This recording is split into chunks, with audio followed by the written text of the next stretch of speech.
కావాలి. చాలా క్రిస్పీగా వచ్చినాయి చూడండి, చాలా క్రిస్పీగా ఉన్నాయి, చాలా టేస్టీగా ఉన్నాయి.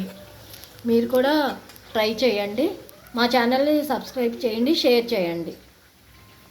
ఇది కూడా మెత్తడి చెక్కలు అండి, పెద్దవాళ్ళు చేసే బామ్మల వంటేను. ఇది కూడా ఫస్ట్ ఉల్లిపాయలు మీడియం సైజులో చిన్న చిన్న ముక్కలు కట్ చేసుకొని శనగపప్పు ఒక గంట సేపు నానబెట్టుకొని ఆ శనగపప్పు, ఉల్లిపాయలు, జీలకర్ర, పచ్చిమిర్చి, సాల్ట్ వేసి బాగా కలుపుకోవాలండి. బాగా కలుపుకున్న తర్వాత బియ్యపిండి కలిపి దీనిలో బియ్యపిండి వేయాలండి.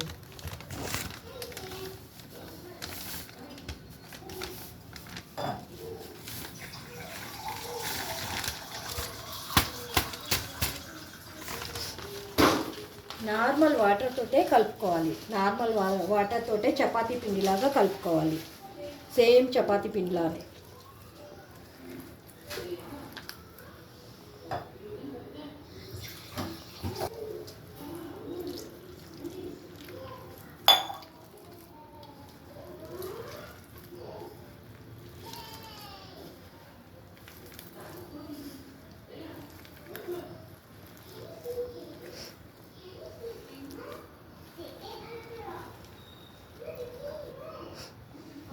కలిపిన తర్వాత నువ్వు చూపిద్ది ఇలాగ కలిపేసుకోవాలండి. కలిపేసుకొని స్టవ్ మీద ఆయిల్ పెట్టుకోవాలి. ఆయిల్ పెట్టుకొని పిండి కలుపుకుంటే మనకి పిండి కలిపే లోపు ఆయిల్ వేడెక్కుతుంది, మనకి ఫాస్ట్గా అయిపోతాయి.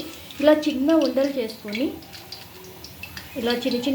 చేసుకొని ఒక పేపర్ మీద కొంచెం మెత్తగా మందంగా చేసుకోవాలి. మందంగా చేసుకుంటే వీటిని మెత్తటి చెక్కలు అంటారు. ఇది కూడా బామ్మ వంట. ఈరోజు కూడా నేను బామ్మ వంటే చెప్తున్నాను.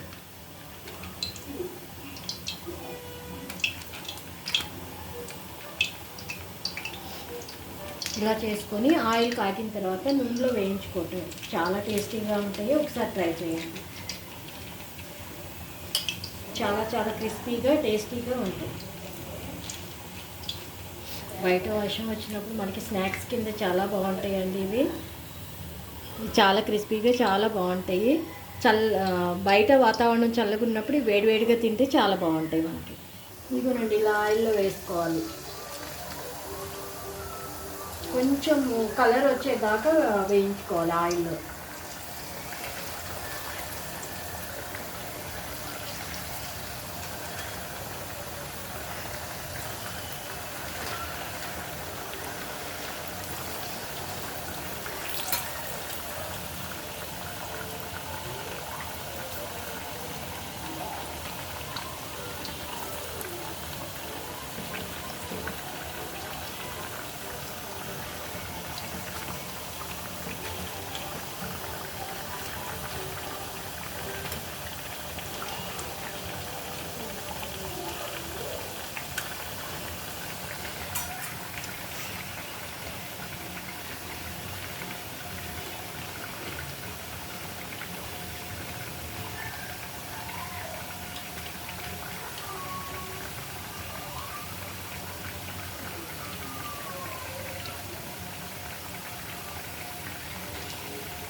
ఇలా ఎర్రగా క్రిస్పీగా అయ్యేటట్టు వరకు వేయించుకోవాలి.